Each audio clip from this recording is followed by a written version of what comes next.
मैं एक सदमे में मतलब होता है ना इंसान वो मुझे बहुत ज़्यादा दुख हुआ। एक मैं समझता था कि फ़ादर के बाद कोई लेग स्पिन के ऊपर कोई है तो वो शेन वॉर्न और वो गुगली के बारे में जानना चाहते थे।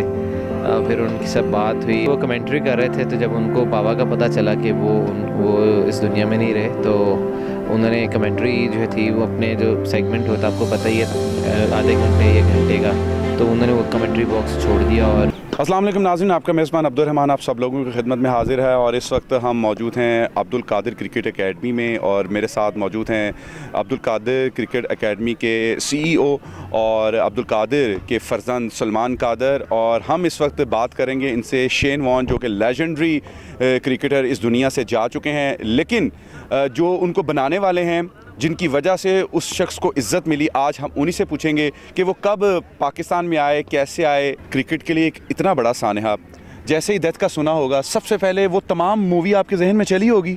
देखें, मेरे सामने तो वाक़या नहीं हुआ था जब वो मतलब घर आए थे, क्योंकि हम बहुत छोटे थे उस टाइम। लेकिन ऑब्वियसली एसोसिएशन बहुत ज़्यादा थी उनके साथ, फ़ादर का जो प्यार था और उनका जो फ़ादर के साथ प्यार था।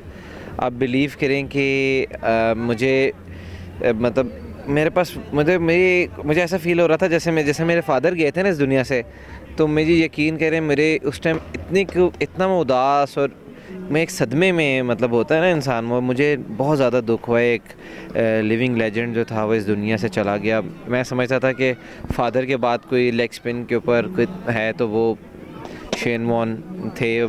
और मतलब मैं बहुत देर जो है ना अपने आप को संभाला है किस्म का कि यार नहीं ऐसा नहीं। मैंने काफ़ी सर्च की, ट्वीट्स देखे। जब मैंने ट्वीट्स देखे ना तो फिर मुझे यकीन हुआ कि वाकई ऐसा हो गया, लेकिन उससे पहले मुझे यकीन नहीं आ रहा था और मुझे यह था कि अल्लाह पाक ऐसा ना हो।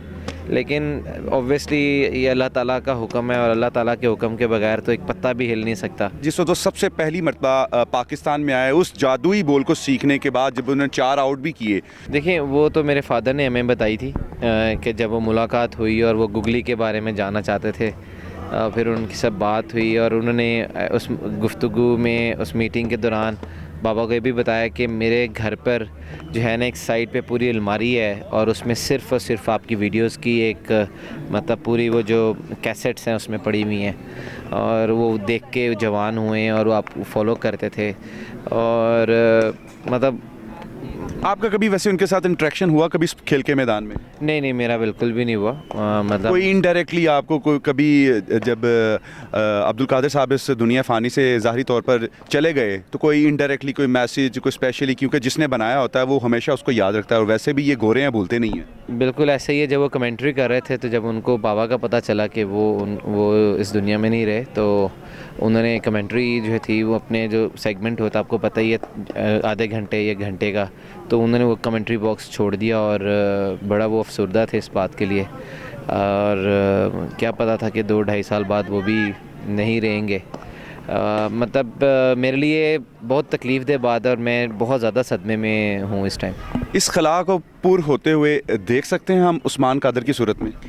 देखिए मैं समझता हूँ कि इमरान ताहिर एक बंदा ऐसा है कि शायद क्रिकेट लेग स्पिन की नॉलेज जो करंट लिविंग मैं लेजेंड्स बोलूँ तो इमरान भाई को बाहर नहीं निकाल सकता।